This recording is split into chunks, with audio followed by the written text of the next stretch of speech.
I still remember the sound of the glass shattering. It was sharp, cold, and wrong, like something had just split open in the middle of our quiet life. I was halfway down the stairs when my wife Emily screamed. Not a startled yelp, an acted scream, one that seemed a second too late and an octave too high. When I reached the living room, she was standing there, trembling, pointing toward the window. The curtain fluttered in the winter wind, and shards of glass sparkled on the floor like fallen stars. "Our house, someone broke in," she gasped, clutching her chest. I rushed to her, scanning the room. Drawers were pulled open, cushions thrown around. The TV was gone. My laptop too. It looked like chaos, but it felt off. "Did you see anyone?" I asked, heart pounding. She shook her head. "No. I was upstairs taking a shower when I heard it." I grabbed my phone and dialed 911. As I talked to the dispatcher, Emily wrapped her arms around herself, rocking slightly. There were tears in her eyes, but I couldn't help noticing how clean her hands were. No sign of the glass or panic. Still, I didn't think too deeply about it then.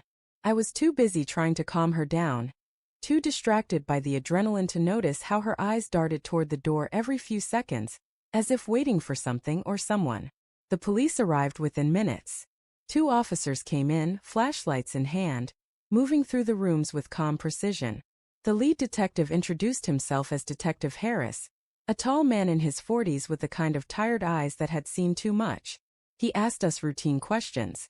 When we left the house, when we got home, what was missing? Emily played the terrified wife perfectly, clutching my arm, her voice trembling. She even let out a sob when she said, "Our wedding photos were in that laptop." Detective Harris nodded sympathetically. "Do you have any enemies? Anyone who'd want to hurt you?" I shook my head. "No. We're just ordinary people." Emily sniffled. "What about Mark?" I turned to her. "Mark?" She looked hesitant but continued, "Your friend, he was here a few days ago, right? And you told me you two had a fight about the money you loaned him?" My stomach tightened. "Yeah, but that's not Emily, he wouldn't do this." She lowered her gaze. "I'm just saying he seemed desperate." Detective Harris scribbled something in his notepad. That was the first crack. The first hint that something far darker was unfolding beneath the surface. Mark had been my best friend since college. We'd been through everything together. Failed relationships, new jobs, late-night talks about life and regret. He wasn't perfect, but he was loyal. He'd borrowed a few thousand from me months back, and while it had caused some tension, I knew he was trying to pay it back. But when the detective called me 2 days later and said, "We found some of your wife's jewelry in Mark's car," my entire world tilted. "What?" I stammered. "That's impossible." "It was in the glove compartment," Harris said. "We also found a pair of gloves with glass residue that matches the window in your house." I sat there in disbelief, staring at my phone. Emily was in the kitchen, pretending not to listen, but her shoulders were too still, her hand too tight around the coffee mug. When I hung up, I turned to her. "They found your jewelry in Mark's car." Her eyes widened, a perfect mask of shock. "What? Oh my God, that proves it. I told you something was off about him." But her voice cracked just slightly, and I felt something cold slide down my spine. The next day, Mark was arrested. He called me from jail, his voice raw with disbelief. "Ethan, man, I swear to God, I didn't touch your house. I don't know how that stuff got in my car." "Then how did it?" I demanded. "They found Emily's necklace there, Mark." "Her necklace?" "I don't know. Someone must have. Listen, I wouldn't do this to you, you know that." I wanted to believe him, but every piece of evidence screamed otherwise. After the call, I found Emily in the bedroom, sitting on the edge of the bed, looking somber. "I can't believe it," she whispered. "Your best friend." I sat beside her, staring at the floor. "He must have snapped or something." She took my hand, squeezing it gently. "At least we're okay. That's what matters." But I noticed something in her touch, a calmness, a relief. And that night, lying awake next to her, I couldn't shake the feeling that I'd missed something big. Over the next week, things got strange. Emily started acting differently. More affectionate, more talkative. She made me breakfast, left little notes on the fridge, and smiled more than she had in months. Should have felt good. But instead it felt rehearsed. Then one night I got a call from Detective Harris again. His tone was thoughtful, almost cautious. Mr. Turner, mind if I stop by tomorrow? There are a few inconsistencies we'd like to clear up. Sure, I said uneasily. What kind of inconsistencies? I'd rather explain in person. When Harris arrived the next morning, Emily greeted him with cookies and her best polite smile. He declined them. Mrs. Turner, do you mind if I take another look around the house? He asked. Of course not, she said sweetly. He moved quietly through the rooms, jotting notes, occasionally glancing at the photos on the walls. When he reached the living room, he crouched by the broken window and studied the glass. You said you were upstairs when this happened? Yes, Emily said. And you heard the glass break? She nodded. Harris looked up at her. Strange. You told my officer the alarm went off before you came downstairs. Her expression froze. I might have misremembered. He smiled faintly. People do that sometimes. Then he straightened and looked at me. Mr. Turner, can I speak to you privately? Emily's lips tightened, but she said nothing. We stepped outside. The cold air bit at my skin. Harris took a breath. Listen, off the record. I don't think your friend did this. I blinked. What? We found inconsistencies. The glass pattern shows it was broken from the inside. That means whoever did it was already in the house. My heart pounded. So you think? He nodded slowly.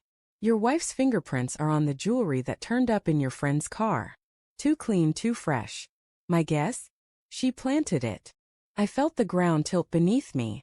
But why? I whispered. That's what we're trying to figure out. He paused, studying me. I need your help, Mr. Turner. Can you keep this quiet for a day or two? I nodded, numb. When I went back inside, Emily smiled at me. Everything okay? Yeah, I lied. Just routine questions. But something inside me was fracturing. That night I couldn't sleep. I sat in my office staring at our wedding photo. Emily's smile glowed beneath the lamplight, bright, perfect, and utterly false.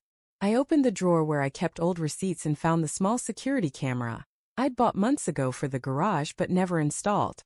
I plugged it in and hid it on the bookshelf facing the living room. The next morning, I told Emily I had to leave early for work. In reality, I sat in my car down the street waiting. Hours passed before I saw her move. She looked around nervously, then walked to the garage and pulled out a small box. Inside were some of the stolen items, my laptop, our TV remote, and even the silver picture frame that was supposedly gone. She loaded them into the trunk of her car and drove off. I followed. She stopped at the park on the edge of town and met someone by a bench. My heart sank. It wasn't Mark. It was a man I'd never seen before. She handed him the box. He kissed her cheek. And just like that, everything shattered. Detective Harris and his team arrested her that evening. I was there when it happened. Emily was sitting at the kitchen table when the officers entered. Her face went pale as Harris said the words. Emily Turner, you're under arrest for filing a false police report, obstruction of justice, and evidence tampering. She turned to me, tears welling. Ethan, please. This isn't what it looks like. I stood there, frozen, the image of her handing that box to another man burning in my mind. You framed Mark, I said quietly. You destroyed everything. Her voice broke. I didn't mean to hurt you. He found out about me and Daniel. I thought if I blamed him, he'd keep quiet. I panicked. Ethan, please. Detective Harris cuffed her gently but firmly. Let's go, ma'am. She sobbed as they led her away, her words echoing in the empty room. I love you. Please believe me. But all I felt was an aching hollowness. Mark was released later that week. When he came over, he looked at me with a mix of anger and pity. I told you, man, he said softly. I told you I didn't do it. I nodded, guilt burning through me. I should have trusted you. He shrugged. You trusted your wife. I get it. We sat in silence for a long time. Finally, he said, What'll you do now? I looked around the house, our house that felt more like a crime scene than a home. The broken glass had been replaced, but the cracks in my heart hadn't. I don't know, I said quietly. Maybe start over. Somewhere no one knows me or her or what happened here. Mark nodded and stood. If you need anything, I'm still your friend. That hasn't changed. After he left, I walked into the living room. where the light from the window fell across the floor. I could still see the faint line where the glass had been swept up. It hit me then, the way lies can hide in plain sight, how easily love can become a weapon. I thought about Emily's last words, about how she said she loved me. Maybe she did in her own twisted way. But love built on lies isn't love. It's control. As I closed the door behind me, I whispered to the empty house, "Goodbye, Emily." And for the first time in weeks I felt something close to peace.